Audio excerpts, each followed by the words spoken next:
அனைவருக்கும் வணக்கம் நண்பர்களே. நான் உங்கள் மதுரை சிவசங்கரன். என்னுடைய குடும்பத்துக்கு நான் புதியதாக ஒரு கார் வாங்கியிருக்கேன்.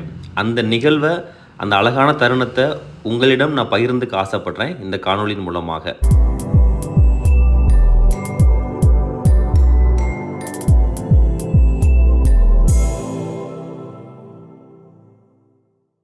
நண்பர்களே, நம்ம வாங்கியிருக்கக்கூடிய காரோட மாடல் பார்த்தீங்க அப்படின்னா 2022 பலினோ டெல்டா வேரியண்ட்டு. மேனுவல் தான் வாங்கியிருக்கோம், ஆட்டோமேட்டிக் வாங்கலை. இப்போ கார் பார்த்தீங்க அப்படின்னா இன்னும் ஷோரூமுக்கு வரல, அவங்களுடைய அந்த ஷெட்டுக்கு தான் வந்திருக்கு. இங்கே நம்ம பார்த்துட்டு இதுக்கப்புறம் தான் நம்ம குடும்பத்தோடு சேர்ந்து அங்கே கார் டெலிவரி எடுக்க போகிறோம். வாங்க போகலாம்.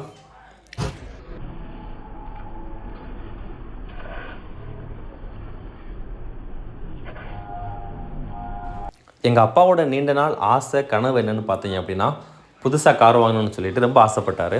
அந்த காருக்காக தான் இப்போ எங்கள் அப்பா மாலை வாங்கிக்கிட்டு இருக்காங்க. அதுக்கப்புறம் பார்த்தீங்க அப்படின்னா நான், என்னுடைய அம்மா, தங்கச்சி, பாட்டி, அப்புறம் எங்கள் அம்மாவோட ஃப்ரெண்ட் நதியாக்கா எல்லோரும் ஆட்டோவில் கிளம்பிட்டோம். கண்டிப்பாக இப்போ ஆட்டோவில் போகிறோம். வரும்போது பார்த்தீங்க அப்படின்னா நம்ம காரில் தான் வரப்போகிறோம். அப்பா இங்கே மதுரையில் உள்ள முனிச்சாலை ஷோரூமில் காருக்காக மாலையை வாங்கிட்டு எங்களுக்காக காத்துக்கிட்டு இருந்தார். அப்பாவோட கனவு பார்த்தீங்க அப்படின்னா ரொம்ப நாளாக கார் வாங்கணும்னு சொல்லிட்டு ஆசைப்பட்டார். இப்போ இடையே என்னுடைய பிறந்தநாளுக்கு பார்த்தீங்க அப்படின்னா என்னுடைய குடும்பத்தை எல்லாரையும் விமானத்தில் கூட்டி போயிருந்தேன். அது அவங்களுக்கு என்னுடைய பிறந்தநாள் பரிசாக நான் அளித்தது.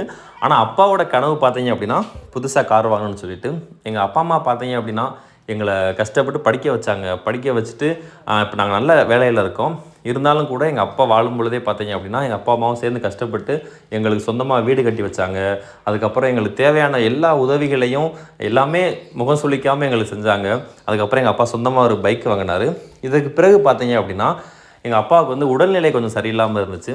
அதனால் அவரால் வேலைக்கு போக முடியாத சூழல் ஏற்பட்டது. இருந்தாலும் கூட அவருடைய இந்த ஆசை நிறைவேறாமல் இருந்துச்சு. எப்படியாச்சும் கார் வாங்கணும்னு சொல்லிட்டு என்கிட்ட அடிக்கடி சொல்லிகிட்டே இருப்பார், தம்பி நம்ம எப்படியாச்சும் கார் வாங்கணும் தம்பி, வாங்கி நம்ம வீட்டு வாசலில் நிறுத்தணும் அப்படின்னு ரொம்ப ஆசையாக சொல்லுவார். நான் அப்போலாம் பெருசாக எடுத்துக்கல, சரிங்கப்பா வாங்குவோம், என்றைக்காவது ஒரு நாள் கண்டிப்பாக வாங்குவோம் அப்படின்ட்டு நான் அமைதியாக இருந்துருவேன். இருந்தாலும் கூட பார்த்தீங்க அப்படின்னா எங்கள் அப்பா என்கிட்ட மட்டும் சொல்லலை, எங்களுடைய சொந்த பந்தம் அங்கே எல்லார்கிட்டையுமே சொல்லியிருக்காரு எப்படியாச்சும் நான் கார் வாங்கணும்னு சொல்லிட்டு. அந்த ஆசையை எப்படியாச்சும் நிறைவேற்றணும்னு நான் என் மனசில் வச்சுருந்தேன். அன்றைக்கி ஒரு நாள் பார்த்தீங்க அப்படின்னா எங்கள் அப்பாவுக்கு உடல்நிலை மிகவும் மோசமாக இருந்துச்சு. அந்த சமயத்தில் மதுரை அரசு மருத்துவமனையில் நாங்கள் பெட்டில் வச்சுருந்தோம். அப்போ எங்கள் அப்பா சொன்னார், என்ன தம்பி எப்படியாச்சும் கார் வாங்கணும்னு ஆசைப்பட்டேன், இன்றைக்கி எனக்கு உடல்நிலை ரொம்ப மோசமாக இருக்குது, கார் வாங்க முடியாது போல், சாகிறதுக்குள்ளே எப்படியாச்சும் கார் வாங்கணும் தம்பி அப்படின்னு ரொம்பவும் கவலையோடு பேசினார். அவர் பேசின பேச்சில் எனக்கே கண் கலங்கிருச்சு, மிகவும் வருத்தமாக இருந்தது. ரொம்ப யோசித்து எப்படியாச்சும் நம்ம புதுசாக கார் வாங்கணும்னு சொல்லிட்டு மிகவும் முயற்சி செஞ்சு அதுக்கப்புறம் தான் இந்த கார் வாங்க போகிறேன். இந்த கார் வாங்குறதுல எங்கள் அப்பாவோட ஆனந்தத்தை சொல்லக்கூடிய அந்த வார்த்தைகளே கிடையாது. அந்த அளவுக்கு மிகவும் ஒரு மகிழ்ச்சியாக இருந்தது. இப்போ தான் நாங்கள் காரை டெலிவரி எடுத்துக்கிட்டு இருக்கோம். அதாவது இந்த கார் வாங்குறதுக்கு முன்னாடி பார்த்தீங்க அப்படின்னா இது ரெனால்ட் ஷோரூமில் குவிட் பார்த்துருந்தோம். அது எங்கள் அப்பா வேணாப்பா சின்ன காராக இருக்குன்னு சொல்லிட்டார். அதுக்கப்புறம் டாட்டாவில் அல்ட்ராஸ் பார்த்துருந்தோம், அதுவும் பிடிக்கல அப்படின்ட்டாரு. நான் சரிப்பா மாருதியில் நம்ம ஷிஃப்ட் வாங்கலாம்னு நினச்சிருந்தோம். இருந்தாலும் கூட எங்கள் அப்பா இந்த பலினோ காரை பார்த்துட்டு தான், தம்பி கண்டிப்பாக இந்த கார் தான் எனக்கு பிடிச்சிருக்கு, இன்றைக்கி நம்ம டெலிவரி எடுத்துடலான்னு சொன்னார். அதுக்கப்புறம் எங்கள் அப்பாவோட ஆசைக்கு இணங்க நான் அந்த காரை புக் பண்ணி 2 மாதத்துக்கு அப்புறம் நவம்பர் 4 2022 என் கையில் கிடச்சிது. அந்த நாள் எங்கள் வாழ்க்கையில் மறக்க முடியாத ஒரு நாளாக இருக்கும். அந்த நிகழ்வை பார்த்தீங்க அப்படின்னா ஒரு விழாவாக கொண்டாடணும். எங்கள் அப்பா அந்த நிகழ்ச்சியில் மிகவும் மகிழ்ச்சி அடையணும்னு சொல்லிட்டு எங்களுடைய சொந்த பந்தம் எல்லாத்தையும் நான் வரவழைச்சிருந்தேன். சிலரால் வர முடியல. ஆனால் கண்டிப்பாக வந்த எல்லாருமே பார்த்தீங்க அப்படின்னா எங்களுடைய வளர்ச்சியை பார்த்து சந்தோஷப்படுற அன்பான சொந்தங்கள் தான் எல்லாம் வந்திருந்தாங்க. அவங்களுடைய வருகை அந்த நிகழ்வை மிகவும் அழகாக இருந்துச்சு. அதாவது பார்த்தீங்க அப்படின்னா கார் வாங்குறதுக்கு ஒரு குடும்பம் போகலாம், இங்கே பார்த்தீங்க அப்படின்னா எங்களுடைய சொந்த பந்தம் எல்லாருமே வந்திருந்தாங்க. அங்கே கார் ஷோரூமில் எல்லோரும் மேனேஜர், என்னப்பா ஒரு திருவிழா மாதிரி வந்திருக்கீங்க அப்படின்னு சொல்லிட்டு அந்த வகையில் இப்போ எங்கள் அப்பா காரை எடுத்து முதல்ல அந்த ஓட்ட போகிறாங்க. அப்போ சாமி கும்பிடுவோம்ல, எலுமிச்சம்பெல்லாம் வச்சுட்டு. அப்போ பார்த்தீங்க அப்படின்னா எங்களுடைய சதீஷ் தப்பா, ரஞ்சித் மாமா எல்லோரும் சேர்ந்து பார்த்தீங்க அப்படின்னா பட்டாசுலாம் வெடித்து அதை எதிர்பார்க்கவே இல்லை. அவங்க பட்டாசு அவங்க வாங்கிட்டு வந்தாங்க. ஏன்னா அப்பாவோட நீண்ட நாள் கனவு நிறைவேற போகுதுன்னு சொல்லிட்டு அவங்க பட்டாசுலாம் கொளுத்தி அந்த ஒரு நிகழ்வை உண்மையிலேயே அற்புதமாக ஆக்குனாங்க. அதனால் அந்த மாதிரி சொந்த பந்தங்க கண்டிப்பாக நம்ம வாழ்க்கையில் முக்கியம். ஏன்னா அவங்க இல்லாமல் எதுவுமே நம்மளால் செய்ய முடியாதுல்ல. அந்த வகையில் இன்றைக்கி யூடியூப்பில் நான் எத்தனையோ காணொளிகள் போடுறேன். அதை பார்க்குற நீங்கள் எல்லாருமே என்னுடைய சொந்தங்கள் தான். அதனால் உங்களுக்கு என்னுடைய நன்றியை தெரிவிச்சுக்கிறேன். ஏன்னா என்னுடைய வளர்ச்சிக்கு நீங்களும் எங்கேயோ இருந்து என்னுடைய காணொலியை பார்த்து ஆதரவு தெரிவிக்கிறீங்க.